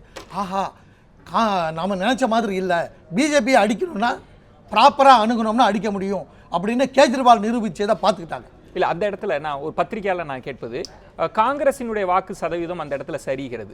அப்போ காங்கிரஸ் அல்லாத ஒரு கட்சிக்கு தான் மக்கள் வாய்ப்பு இருப்பதாக டெல்லி அரசியல் குறித்து நோக்கர்கள் கருதுனாங்க. இந்த இடத்துல எப்படி காங்கிரஸ் தன்னம்பிக்கை பெற்று முடியும்? காங்கிரஸ் என்ன நினைக்குதுன்னா, பிஜேபியை வீழ்த்தவே முடியாதுன்னு நினைச்சாங்க, வீழ்த்த முடியுங்கிறத கண்டுபிடிக்கிறாங்க. ஓகே, அது இவரால் முடியும் போது ஏன் நம்மால் முடியாது, அவரால் எப்படி முடியுதுன்னு அனலைஸ் பண்ணணும். அதே மாதிரி நாம ஒரு புதிய பாதை வகுக்கணும்னு நினைக்கணும். அதுக்கு அவங்களுக்கு கொஞ்சம் டைம் தேவைப்பட்டது. புதிய சிந்தனைகள், புதிய ஆராய்ச்சிகள், புதிய வியூகங்கள் வகுப்பதற்கு அவருக்கு வாய்ப்பு தேவைப்பட்டது. நான் என்ன நினைக்கிறேன்னா, காங்கிரஸினுடைய மேலிடமே அவரை முறைப்படி வெளியே அனுப்பிட்டு அவர் வெளியே போயிருக்காருங்கிறத சொல்லாமல் மறைச்சிட்டு இருக்கிறாங்க. நான் சொல்கிறேன், சார் சொன்னார் பிஜேபி கவர்மெண்ட்டுக்கு அவர் எங்கே போயிருக்கார் என்ன பண்ணான்னு தெரியும், நாங்கள் சொல்லலைன்றாரு. நான் என்ன சொல்கிறேன், அவங்க சொல்லலை, பட் காங்கிரஸ் மேலிடத்துக்கும் தெரியல எங்கே போயிருக்காருன்னு. அவங்க ஏன் சொல்லலை? எங்கேன்னு கேள்வி எழுப்பும் போதெல்லாம் காங்கிரஸ் மேலிடம் ஏன் சொல்லலைன்னா, அப்படி சொல்லாமல் இருக்கிற வரைக்கும் எங்கேங்கிற பேச்சு வந்துக்கிட்டே இருக்கும். அவரை பற்றி மக்கள் பரவலாக பேச பேச அவர் தலைமைக்கு தகுதியானவர் என்பதை மக்களே பேச ஆரம்பிச்சிட்டாங்க, மற்ற கட்சிகளும் பேச ஆரம்பிச்சிட்டாங்க. ஒரு சூழ்நிலையை உருவாக்குறதுக்காகவே திட்டமிட்டு காங்கிரஸ் மேலிடம் அந்த ராகுல் காந்தி எங்கே போனாலும் சொல்லாமே மறைச்சாங்கன்னு நான் நினைக்கிறேன். ஆனால் நிச்சயமா இந்த உலக வரலாற்றிலேயே ஒரு விடுமுறைக்கு போனது இவ்வளவு அரசியல் நோக்கர்களால் இப்படிலாம் பார்க்கப்படுமா அப்படின்றத மக்கள் முடிவு செய்ய வேண்டும். திரு வேலுச்சாமி, நான் இந்த இடத்துல ஏன்னா ராகுல் தலைமை ஏற்பதற்கான தருணம் இது கணிஞ்சிருச்சா அப்படின்றப்ப நான் உங்களிடம் கேட்க வேண்டியது, நான் திரு லெனின்ட்ட கேட்டது தான். ஏன்னா காங்கிரஸுக்கு என்று ஒரு பெரிய நீட்சி இருக்கிறது. இன்றைக்கு நீங்கள் சொல்லக்கூடிய திரு லெனின் சொல்லக்கூடிய இந்துத்துவம், ஒரு மதச்சார்பின்மையை நம்ம கட்டி அமைக்கணும் அப்படின்றப்பெல்லாம் சொல்லுகிற போது, பிஜேபி ரொம்ப வலுவாக இருக்கிற போது இந்த கொள்கைகளை எல்லாம் உள்வாங்கி கொண்ட ஒரு தலைவராக ராகுலால் பரிமளிக்க முடியும்னு நினைக்கிறீங்களா? நிச்சயமா. சமீப காலத்தில் இப்ப நீங்க முன்னால சொன்னதுதான், நீங்க லீவ்ல போனா நான் லீவ்ல போனா நம்ம வீட்டுல இருக்க வீட்டுக்காரங்களே யாரும் பேச போறதில்ல. ஆனா அவர் லீவ்ல போனதே ஒரு பெரிய செய்தியா வருதுன்னா, இந்த நாட்டில் இருக்கக்கூடிய 120 கோடி மக்களுடைய கூரிய பார்வை குத்திட்டு நிற்கிற மைய புள்ளியாக இன்றைக்கு ராகுல் உருவாகியிருக்கிறார். அவருடைய ஒவ்வொரு அசைவும் பிஜேபி ஆட்சிக்கும் அந்த கட்சிக்கும் மனதில் ஒரு கிளியை உருவாக்கி இருக்கிறது. அதற்கு அதை விட அவங்க எதிர்பாராத ஒரு மிகப்பெரிய அதிர்ச்சின்னா, அவர் ஏதோ விளையாட்டு பிள்ளை மாதிரி இருப்பாரு அப்படின்னு நினைச்சாங்க. இந்த லீவுக்கு போனதை கிண்டல் பண்ணாங்க. வந்த உடனே பார்த்தா மிக மிக பக்குவப்பட்டவராக, ஒரு மிகப்பெரிய மாற்றத்துக்கு உண்டானவராக அவர் பேசுற போது, பிஜேபி காரங்க கலாட்டா பண்ணாலும் காங்கிரஸ்காரங்களை பேசாதீங்க நான் பார்த்துக்கிறேன்னு சொல்ற அளவுக்கு ஒரு தன்னம்பிக்கையோடு மிக தெளிவாக அணுகிற இந்த முறைகள், மக்களை நேரில் பார்க்கிற பாங்கு. அவர் சொன்னாரு, காங்கிரஸ் ஆட்சியில் இப்படி போச்சு அதெல்லாம் விட்டு இன்னைக்கே கேட்கிறாங்க. இன்னைக்கு ஆட்சியில காங்கிரஸா இருக்கு, பிஜேபி இருக்கு. இன்றைக்கு இந்த தவறு நடக்குது, அதை சரி செய்யுங்கன்னு சொன்னா ஏன் உங்க ஆட்சியில இல்லைன்னாக்க, எங்க ஆட்சியில இருந்ததான் செய்யறதுக்கு நீங்க எதுக்கு? நாங்களே இருந்திருப்போம்ல. நாங்க போட்ட சட்டம் தான், அதே தான் நாங்க கொண்டு வர்றோம். காங்கிரஸ் கொண்டு வந்தானா உங்களை எதுக்கு ஆட்சி கொண்டு வந்தாங்க? நீங்க என்ன சொன்னீங்க? காங்கிரஸ் செய்யறது எல்லாமே தப்பு, நாங்க மாற்றுவோம், இந்தியாவை அப்படியே சொர்க்க பூமியா மாற்றுவோம் அப்படிதானே சொன்னீங்க. சிதம்பரம் போட்ட பட்ஜெட் அப்படியே போடுறது, மன்மோகன் சிங் சொன்னதே அப்படியே சொல்றது, காங்கிரஸ் ஆட்சி என்னென்ன சொல்லுச்சோ அதை அப்படியே செய்யறது. அதுக்கு மோடி எதுக்கு? ஸ்மிருதி இரானி எதுக்கு? சுஷ்மா ஸ்வராஜ் எதுக்கு? வெங்கையா நாயுடு எதுக்கு? காங்கிரஸ்காரனே இருக்கலாம்ல. இது என்ன விமர்சனம்னே புரியலையே. அதனால ஒரு மாற்றத்திற்கான சரியான பக்குவமாக நேரம் வந்திருக்கிறது. நல்ல சமயவடா, நழுவ விடலாமா காங்கிரஸ் கட்சி? அதைத்தான் இன்றைக்கு தன்னுடைய காளையை களத்தில் இறக்கி இருக்கிறோம். இந்த காளை வென்று நிச்சயமாக வரும். திரு நரேந்திரன், நான் முதல்ல கேட்டது, ஏன்னா மீண்டும் அந்த கேள்வியை உங்களுக்கு வச்சுட்டு தான் நான் வைக்கிறேன். ஏன்னா உங்களிடமிருந்து நான் தெளிவான பதில் வேணும்ன்றதுனால இந்த கூர்மைப்படுத்துறேன். ஏன்னா முன்னாடி நான் உங்களுடைய நேரத்தை கொஞ்சம் சுருக்கிட்டேன். ஒருவேளை இவர் நாடாளுமன்றத்தில் பேசுகிறார், எதிர்ப்புகளை எல்லாம் கடந்து பேசினார் அப்படின்னு லெனின் அவர்கள் சொன்னாங்க. இதெல்லாம் ரொம்ப பெரிய அளவுகளில், ஏன்னா நிலம் கையகப்படுத்தக்கூடிய மசோதா தொடர்பாக எல்லா கட்சிகளும் போராட்டம் நடத்தி இருக்கிறாங்க. நாடாளுமன்றத்தில் நிறைய கட்சிகள் பதிவு செய்திருக்கிறார்கள். ராகுல் காந்தியை மட்டும் ரொம்ப மிகைப்படுத்தி ஊடகங்களோ அல்லது திருச்சி வேலுச்சாமி போன்றவர்கள் எல்லாம் பேசுறதா நீங்க நினைக்கிறீங்க? அப்படி நினைக்கிறீர்களான்னு கேட்கிறேன். அப்படி நினைக்கிறீங்களா? ஏன்னா மீண்டும் அதே கேள்வியை தான் நான் உங்களுக்கு வைக்கிறேன். பேசிக்கொண்டிருக்கிறது என்பது உண்மை. ஊடகங்கள் இன்றைக்கு மிகப்பெரிய அளவில் ராகுல் காந்தியை முன்னிறுத்தி இன்றைக்கு செய்திகள் வந்து கொண்டிருக்கிறது உண்மை. காய்ந்த மரம் கல்லடிப்படும் என்றெல்லாம் அண்ணன் காய்ச்ச மரம் கல்லடிப்படும் என்றெல்லாம் இப்போ வேலுச்சாமி சொல்வதெல்லாம் அவருக்கு ஏற்புடையாக இருக்கலாம். ஆனால் பாரதிய ஜனதா கட்சி இன்றைக்கு ஆட்சியில் இருந்து கொண்டிருக்கோம், அரசாங்கத்தில் இருந்து கொண்டிருக்கின்றோம். நாங்கள் ஒரு விஷயத்தை சொன்னால் காங்கிரஸ் கொண்டு வந்தே நாங்கள் கொண்டு வந்திருக்கோம்னு சொன்னால் அப்போ நீங்கள் எதுக்குன்னு ஒரு கேள்வி வருது. காங்கிரஸ் கொண்ட நல்லதை நாங்கள் ஏற்றுக்கொள்கிறோம், ஆனால் தகுந்த திருத்தங்களோ கொண்டு வருவோம் என்பது அன்றைக்கு இந்த நில கையகப்படுத்தும் சட்டமாக இருந்தாலும் சரி, உணவு பாதுகாப்பு சட்டமாக இருந்தாலும் சரி, எந்த சட்டமாக வித் ரைடர் தான் சொல்லியிருக்கோம். நம்ம அன்றைக்கு நாங்கள் ஏற்றுக்கொண்டு ஆதரவு அளித்திருக்கின்றோம். ஆனால் எங்களுடைய கேள்வியெல்லாம் இன்றைக்கு புதிதாக ஏதோ விவசாயிகளை காப்பாற்றுவதற்காக ஒரு பாத யாத்திரை போகட்டும், எதிர்கட்சியில் இருக்கிறவர்களுக்கு அரசியல் கட்சியில் நீங்கள் யாத்திரை போகலாம், நீங்கள் பாத யாத்திரை போகலாம், இல்லை மக்களை சந்திக்கலாம், என்ன வேணால் செஞ்சுட்டு போகலாம். அதை பற்றி எங்களுக்கு ஆட்சேபம் இல்லை. பிஜேபி தான் இன்னைக்கு ஆட்சியில் இருக்குது, பிஜேபியில் நடக்குது இந்த தவறுகள் நடக்குதுன்னா பிஜேபி ஆட்சியில் குறைந்திருக்கிறது ஏற்றுக்கொள்ள வேண்டும். உங்கள் ஆட்சியில் அதிகமாக நடந்த காரணமாகத்தான் அது சொல்ல வேண்டும். திரும்ப திரும்ப 57 ஆண்டுகள் கிட்டத்தட்ட இந்த சுதந்திரத்துக்கு பிறகு 57 ஆண்டுகள் இந்த நாட்டில் காங்கிரஸோட ஆட்சி தான் நடந்திருக்குது. நீங்கள் எதை குறிப்பிட்டு சொல்ல வேண்டும், மீண்டும் மையப்புள்ளியாக அங்கு தான் வந்து நிற்கும். ஆகவே நீங்கள் ராகுல் காந்தி அவர்களும் விமர்சனத்துக்கு அப்பாற்பட்டவர் அல்ல. அரசியலில் விமர்சனங்கள் வரும் போகும், ஆனால் அதை கடந்து அவர் வேலை செய்வார். உண்மையிலே அவர் திருந்தி வந்திருந்து காங்கிரஸ் கட்சியை காப்பாற்றுகிற தூதுவராக வந்திருந்தால் எங்களுக்கு திருந்தி வர்றது திருந்தின்றீங்க. அவர் திருந்துறது அதாவது இதற்கு முன்பு நான் சொல்றேன், இதற்கு முன்பாக இல்ல நீங்க பேசுறப்ப நான் குறுக்க பேசுறேன், நான் பேசுறப்ப நீங்க டிஸ்டர்ப் பண்ணுங்க. இதற்கு முன்பாக நான் ஆரம்பத்தில் சொன்ன கூட்டத்தை கடந்த 10 ஆண்டு காலத்தில் ஆட்சியில் இருந்தபோது அவர் புரியாத விஷயங்களை புரிபட்டு இருக்கிறது சொல்ல சந்தோஷம். ஏழை விவசாயிகள் பாடுபடட்டும், போராடட்டும், அதற்கு நாங்கள் தவறு என்று சொல்ல. ஆனால் அவர் போராடுவதை கைவிட்டுட்டு ஆக்கப்பூர்வமாக என்ன செய்ய வழிமுறையோட அரசாங்கத்தை கொடுத்தால் கேட்க நாங்கள் தயாராகத்தான் இருக்கிறோம். நாடாளுமன்றத்தில் திரும்ப திரும்ப திருத்தங்கள் வேணும்னு கேட்கிறாங்க. ஆனால் நாங்கள் சொன்ன திருத்தம் ஏற்கனவே நாங்கள் இந்த திருத்தங்கள் எல்லாம் மக்களை பாதிக்காத வகையில், விவசாயிகளை பாதிக்காத வகையில் நாங்கள் கொண்டு வந்திருக்கின்றோம் என்று நாங்கள் ஆணித்தரமாக சொல்லிக் கொண்டிருக்கின்றோம். ஒன்றுமே இன்னும் சட்டம் அமலுக்கே வரவில்லை. சகோதரர் பேசுகின்ற பொழுது 10 லட்சம் சூட்டை பற்றி பேசுகிறாரு. ஒரு மிகப்பெரிய நாட்டினுடைய ஒரு பிரதம மந்திரி வெளிநாட்டிலிருந்து ஒரு அதிபர் வருகின்ற பொழுது அவர் 1 லட்சம் சூட்டு போட்டார், 10,000 சூட்டு. ஆனால் சூட்டு ஏதோ ஒரு உடை அணிந்து கொண்டு போன இல்லை, அவர் 4 முறை வேஷ்டி கட்டிட்டு போன எதிர்பார்க்கிறாரு, இல்ல கோமணம் கட்டிட்டு உங்க பணத்துல அவர் போடல, அவரோட சொந்த பணத்துல அவர் போட்டு என்ன பிரைம் மினிஸ்டர் மக்கள் பணத்தை தான் போடுறாரு. அவருக்கு என்ன குழந்தையா குட்டியாங்க அவர்? அதெல்லாம்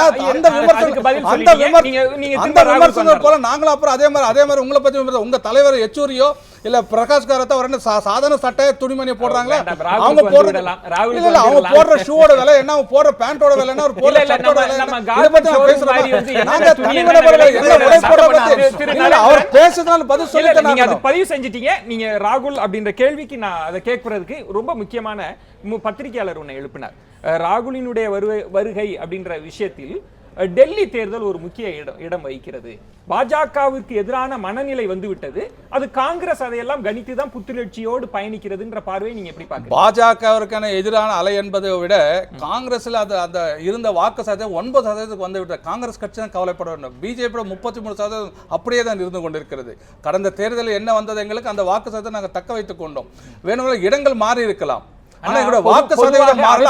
பொதுவாக அரசியல்வாதங்கள்ல நான் பார்ப்பது வெற்றி பெற்றவர்கள் சீட்டு எண்ணிக்கையை சொல்வதும் தோல்வியுற்றவர்கள் வாக்கு சதவீதத்தை சொல்வதும் சொல்றேன். பிஜேபி நாங்களும் கவலைப்பட்டு இருக்கோம். அதை எப்படி அது என்ன தவறு நடந்து நாங்களும் ஆராய்ந்து கொண்டிருக்கிறோம்.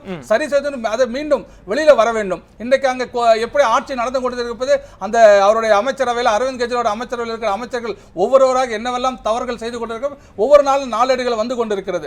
டெல்லி மக்கள் மிக சீக்கிரமாக விரைவிலேயே உணரக்கூடிய கால வரும். அதை உணர்கிற போது அவங்க பிஜேபியை தேர்ந்தெடுக்க போகிறார்களா காங்கிரஸா அப்படிங்கிற கேள்வி வரும். கவலைப்பட வேண்டிய விஷயம் நான் வருகிறேன். காங்கிரஸ் தான் கவலைப்படுறோம். மறுபடியும் பத்திரிகையாளர் உங்களோட நாங்க அதிகமா கவலைப்படுறோம். திரு நரேந்திரன் நான் வந்து விடுகிறேன். அவருக்கு சொல்லுங்க, அவரு அசுர பலத்தோடு பாரதிய ஜனதா ஆட்சிக்கு வந்து விட்டது ஆக மெத்தனமாக இருக்கிறார்களோ என்ற ஒரு கருத்தை முன்வைத்திருக்கிறோம். நாங்கள் அசுர பலம் என்று நினைக்கவில்லை. மக்கள் இதுக்கு அதாவது நேர்மையாக, திறமையாக, வெளிப்படையாக, தைரியமாக ஒரு அரசாங்கத்தை நடத்த. ஏன்னா கடந்த காலத்தில் 10-15 ஆண்டுகளாக கூட்டணி அரசாங்கம் மூலமாக எந்த ஒரு நல்ல விஷயத்தை கூட எந்த அரசாங்கம் இருந்தாலும் செய்ய முடியாமல் நிறைய குறுக்கீடுகள் இருந்தது. ஆகவே மக்கள் இந்த தெளிவாக எங்கே வாக்களித்தாலும் கூட தெளிவான வாக்குகள் அளித்திருக்கிறார்கள். அது யார் ஜெயித்திருந்தாலும் ஜனநாயகத்தில் ஒரு விஷயம்தான், நம்ம அந்த ஜனநாயகம்ன்றத அந்த அதிகாரத்தை வந்து தனித்த மெஜாரிட்டியை எதற்காக நம்ம பயன்படுத்துறோம் அப்படின்றது இருக்கு. அப்படி இல்லாமல் மக்களினுடைய எதிர்ப்புகளை எல்லாம் மீறி எண்ணிக்கை பலத்தை மட்டும் கொண்டு எல்லாத்தையும் தள்ளி அடிக்க முடியாது. நடக்கும். 84 இந்த நாட்டில் இதுவரைக்கும் இந்திய வரலாற்றில் இல்லாத அளவுக்கு ராஜீவ்காந்தி அவர்களுக்கு மிகப்பெரிய வெற்றி கிடைத்தது. ஆனால் அவரால் மீண்டும் அடுத்த ஆட்சி தக்க வைத்துக் கொள்ள முடியவில்லை. காரணம் தவறுகள் என்ன என்று அதை விவாதிக்க நேரம் இல்லை. அதுதான் நாங்கள் அதை ஜனநாயகத்தினுடைய சிறப்பு. அதுதான் நாங்கள் அதை பெரும்பான்மை புரிந்து- பலம் என்பது ஞாபகத்தில் நிரந்தரம் நாங்கள் இல்லை அதை என்றுதான் புரிந்து கொண்டிருக்கிறோம். ஆகவே நாங்கள் மெத்தனமாக இல்லை. நல்ல அரசாங்கம் கொடுக்க என்பதற்காக அதற்கான என்ன செய்ய வேண்டுமோ அதை செய்து கொண்டிருக்கிறோம். திரு லெனின், நான் உங்களிடம் கேட்பது, நான் ராகுலினுடைய தலைமை பண்பு ஒரு கட்சிக்கு இருக்கிறார் அப்படின்றத ஒரு கட்சிக்காரர்கள் பார்க்கலாம். ஆனா ஒரு விவாதமாக நான் கண்கொண்டு பார்க்கிற போது இது ஊடகங்களின் காலமாக இருக்கிறது. எல்லா அரசியல் நகர்வுகளும் ஊடகங்களால் கண்காணிக்கப்படுகின்றன, ஊடகங்களால் மதிப்பிடப்படுகின்றன. ஆனால் ராகுல் காந்தியை பொறுத்த வரைக்கும் ஊடகங்களை அவர் தவிர்த்துக்கிட்டே வருகிறார். அது அவருடைய பலவீனமாக பார்க்கப்படுகிறது. இந்த இடத்துல மோடி பெரிய அளவுல ஸ்கோர் பண்றார் அப்படின்ற ஒரு பார்வையை முன்வைக்கிறாங்க. இதை நீங்க எப்படி எடுத்துப்பீங்க? உண்மையாதான். அப்போ அதாவது மோடி எப்படின்னு சொன்னால் அவர் நம்ம 8ஆம் கிளாஸ் ஒரு பணக்கார 8ஆம் கிளாஸ் பையன் எப்படி இருப்பான்னு சொன்னால் ரொம்ப ஊடகத்தின் மீது அல்லது இப்போ செல்ஃபி எடுத்துகிட்டு இருக்கிறார். உங்களுக்கு தெரியும் மோடி செல்ஃபி தான் அவருக்கு இப்போ ரொம்ப வெளிநாட்டுக்கு போனார்னா பசங்களோட நிற்கிறாரு, செல்ஃபி எடுத்துக்கிறாரு. எந்த ஊரில் போனாலும் யாரெல்லாம் கேமரா பார்க்குறாங்களோ இல்லையா இவர் மட்டும் கேமராவை மட்டுமே பார்த்துட்டு இருக்கிறாரு. இந்த கேள்வி வைக்கிறேன், கம்யூனிஸ்டுகள் மாடர்ன் டெக்னாலஜியே வேண்டான்ற அந்த கற்காலத்திலே இருந்துட்டு இருக்கீங்க. நிச்சயமா எடுக்கிறதுல என்ன பிரச்சனை? இல்லை, நான் அதை தான் சொல்கிறேன். அவரோட திருப்திக்காக, அதாவது அவரோட திருப்திக்கு இல்ல, அந்த மாணவரோட திருப்திக்காக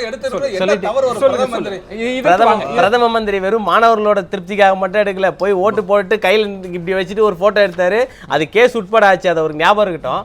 விஷயம் என்ன அப்படின்னு சொன்னால் ஊடகங்கள் மீது, ஊடகங்களுக்காக நீங்கள் சொல்கிற மாதிரி ஊடகங்கள் மையப்படுத்துகிறது. நான் இதிலே இன்னொரு பார்வை வைக்கிறேன்.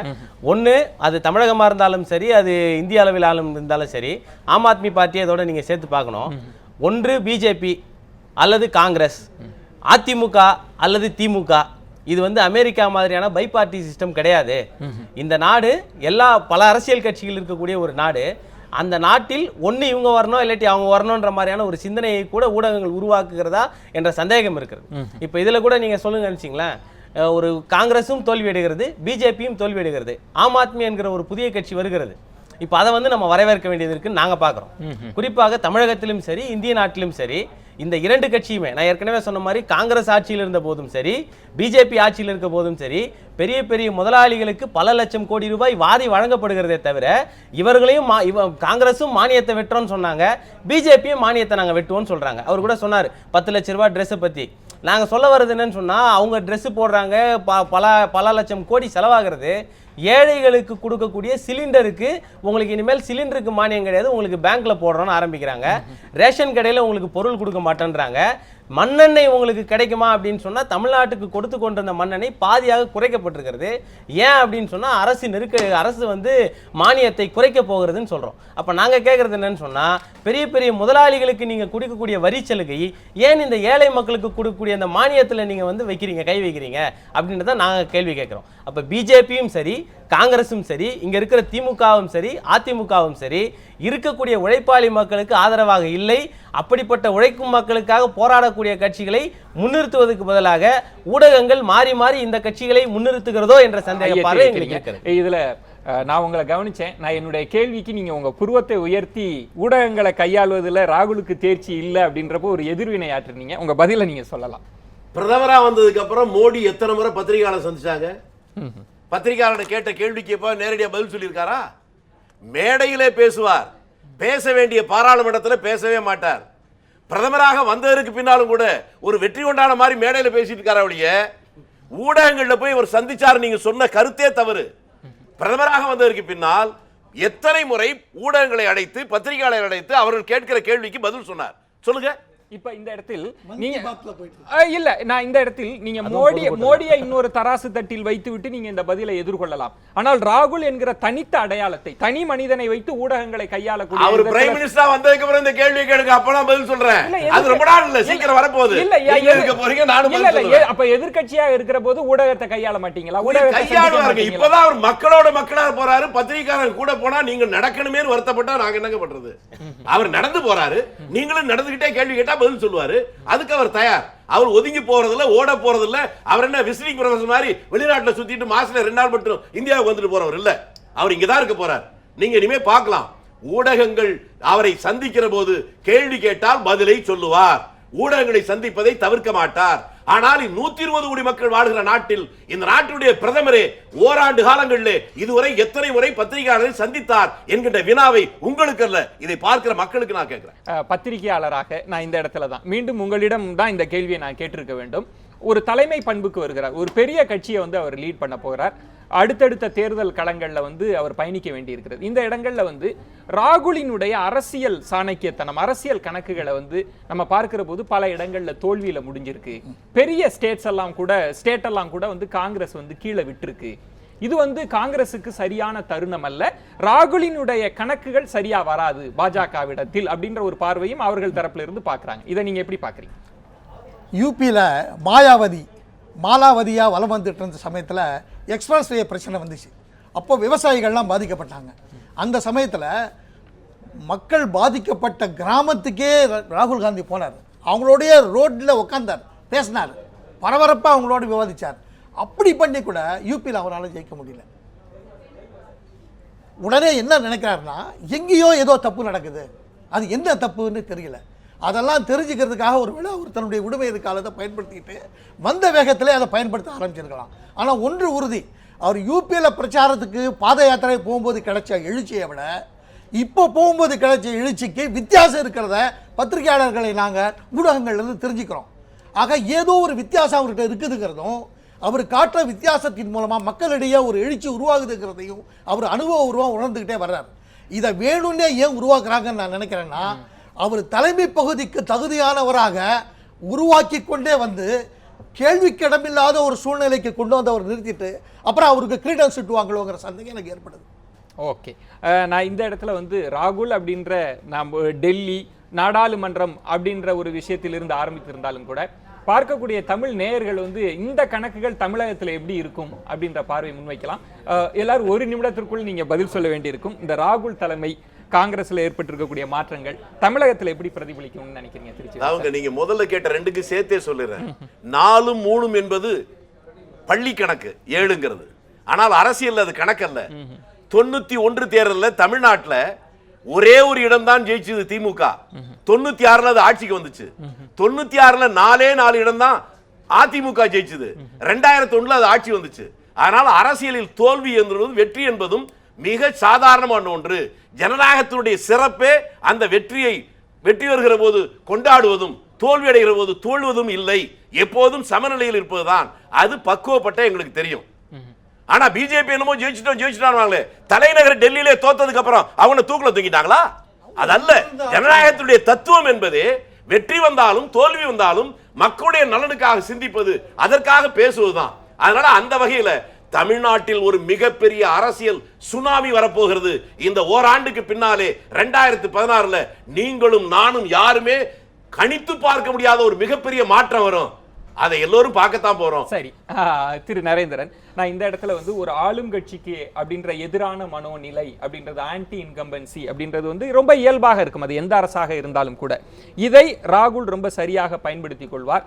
தமிழகத்திலும் அது வந்து காங்கிரசுக்கு ஆதரவாக இருக்கும் அப்படின்ற பார்வையை நீங்க எப்படி வைக்கிறீங்க? தமிழகத்திலே ஆளுங்கட்சிக்கு எதிரான ஒரு மனோநிலை கொஞ்சம் கொஞ்சமாக மக்களும் உருவாகி கொண்டிருப்பது உண்மை, யதார்த்தமான உண்மை. ஆனால் அந்த மக்களுடைய நம்பிக்கை யார் பெறப்போகிறார் என்பதில் தான் இப்போது அதிலே தான் செயல் வித்தியாசங்கள் இருக்கின்றது. காங்கிரஸ் கட்சி நினைத்துக் கொண்டது தங்களுக்கு தான் என்று. நாங்கள் தேசிய ஜனநாயக கூட்டணி நாங்கள் சொல்லுகிறோம், அடுத்து 2010 மிகப்பெரிய அவர் சொன்ன போல சுனாமியோ எது வந்தாலும் கூட மாற்றத்தை தரப்போகுது தேசிய ஜனநாயக கூட்டணி தான் தரப்போகிறது. தமிழகத்தில் ஒரு மாற்றத்தை தருவதற்கான அங்கீகாரத்தை மக்கள் எங்களுக்கு தருவார்கள் நம்பிக்கை இருக்கின்றது. இன்னும் ஒரே ஒரு சின்ன விஷயம் மட்டும், மானியத்தை பத்தி கம்யூனிஸ்ட் நான் சொல்லி முடிச்சேன், ஷார்ட்ல சொல்றேன். மானியங்கள் பாரதிய ஜனதா கட்சி ஆட்சிக்கு வந்த பிறகு நாங்கள் குறைக்கவே இல்லை, இன்னும் குறைக்கவே இல்லை. அது மட்டும் இல்ல, உண்மையில யாருக்கு மானியம் சேர வேண்டுமோ அதுல இருக்கிற லீக்கேஜஸ் தான் நாங்க அடைச்சோம் ஒழிய நாங்கள் மானியங்களை எந்த விதத்திலும் குறைக்கவில்லை, குறைக்க முயற்சி செய்யவில்லை. திரு நரேந்திரன், நான் நேர மானியத்தை 2 பேருக்கும் தர வேண்டியிருக்கும். திரு லெனி, நான் உங்களிடம் தமிழகத்துல ராகுல் காந்தியினுடைய, ஏன்னா வந்து இங்க பெரும்பாலும் பெரிய பெரிய தலைவர்கள் வந்திருந்தாலும் கூட சட்டமன்றங்கள்ல வந்து காங்கிரஸ் அப்படின்றது 2 திராவிட கட்சிகளை ஒட்டி தான் இருக்க முடியுன்ற பார்வையை தொடர்ந்து வலியுறுத்துகிறார்கள். நீங்க அதை எப்படி பார்க்கிறீங்க? இல்லை, இப்போ இங்கே தமிழ்நாட்டை பொறுத்த வரைக்கும் இப்போ எல்லாமே அரசியல் கூட்டணி கணக்கு தான் இப்போ வந்து நடந்துகிட்டு இருக்குதே தவிர, ராகுல் தலைமையை வச்சு சொல்லுங்க. ராகுல் தலைமையிலான இந்த விஷயங்கள் வந்து இது வரைக்கும் ஒரு பெரிய தாக்கத்தை தமிழகத்தில் ஏற்படுத்தி விட்டதாக நான் கருதவில்லை. ஒன்று. ரெண்டாவது என்னன்னு சொன்னா இங்க அரசியல் கூட்டணி கணக்கு தான் போடப்பட்டு கொண்டிருக்கிறது. சார் கூட சொன்னார் தேசிய ஜனநாயக கூட்டணின்னு. தேசிய ஜனநாயக கூட்டணியில் 5 முதலமைச்சர் இருக்கிறாங்க. யார் அதுல முதலமைச்சராவான்னு தெரியாது அவங்களுக்கு. திமுக உட்பட என்னன்னா இப்போ கூட்டணிக்கான கணக்குகளை போட ஆரம்பிச்சிருக்கு. அதிமுக நீதிமன்ற தீர்ப்பை எதிர்பார்த்து கணக்கு போட்டுக்கிட்டு இருக்கிறாங்க. இதுதான் இன்னைக்கு இருக்கக்கூடிய சூழல். தேர்தல் கூட்டணி கணக்கு தான் இப்போ பட்டு கொண்டிருக்கிறதே தவிர ராகுல் காந்தியினுடைய விஷயம் வந்து இங்க ஒரு பெரிய தாக்கத்தை ஏற்படுத்தலை அப்படின்றத என்னோட ஒரு பத்திரிகையாளராக காங்கிரஸுக்கு ஒரு எதிரான மனோநிலை இங்க இருந்தது. அதுக்கு ஈழம் தொடர்பான பல்வேறு விஷயங்களை சொன்னதை காங்கிரஸ்காரர்களை புரிந்து கொண்டாங்க. இங்க அப்படி ஒரு எதிரான மனநிலை கட்டமைக்கப்படுகிறது அப்படின்னு. ராகுல் என்கிற இளம் ரத்தம் அந்த வடுக்களை எல்லாம் மாற்றி தமிழகத்தில் ஒரு புதிய அரசியலை ஏற்படுத்தும்னு நினைக்கிறீங்களா? தமிழகத்தை பொறுத்த வரைக்கும் ராகுலுடைய பேருக்கு மிகப்பெரிய எழுச்சி ஏற்படுவதற்கான வாய்ப்பு குறைவு. அதிகப்படுத்திற்கான முயற்சியில் ராகுலே இறங்கலைங்கிறது தான் என்னுடைய கருத்து. இளங்கோ என்ற ஒரு துறவி செங்குட்டவனாக மாறுகிறார். நீங்க இளங்கோவனே நான் காங்கிரஸ் கட்சிக்காரரை தான் சொல்றீங்களோ நினைச்சிட்டேன். சொல்றேன். நீங்க விரைவாக முடிச்சிடலாம். விரைவாக நீங்க முடிச்சிடலாம். ஏன்னா நேரமின்மை காரணமா. அது ராகுல் காந்தியினுடைய எழுச்சி தமிழகத்தில் போதிய அளவுக்கான எழுச்சியை ஏற்படுத்தும்னு நான் நினைக்கல. ஏன்னா ஒரு பாராளுமன்றத்துக்கு தேர்தல் நடக்கும்போது தான் காங்கிரஸை மையப்படுத்தி கூட்டணிகள் அமையும். ஆனால் இது மாநில தேர்தல் தான் நடக்க போகுது. அது வந்து முழுக்க 2 மிகப்பெரிய கட்சிகளை மையப்படுத்தி தான் அணிகள் அமைக்கும். அதுல வந்து காங்கிரஸ் காணாம போறதுக்கான வாய்ப்புகள் தான் அதிகமா இருக்கு. சரி, அதையும் தாண்டி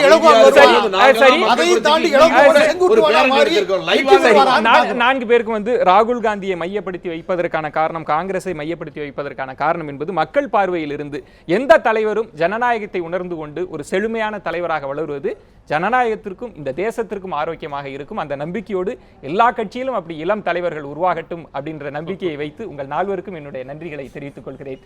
இந்த விவாதம் ஒரு ஆழமான தர்க்கமான விவாதம். ராகுலை மையப்படுத்தி காங்கிரசினுடைய எதிர்காலத்தை மையப்படுத்தி நகர்ந்தாலும் கூட ஜனநாயகத்தின் விழுமியத்தை நோக்கி நகர்ந்திருக்கிறது என்கிற நம்பிக்கையோடு விடைபெறுகிறேன். நன்றி, வணக்கம், நள்ளிரவாகட்டும்.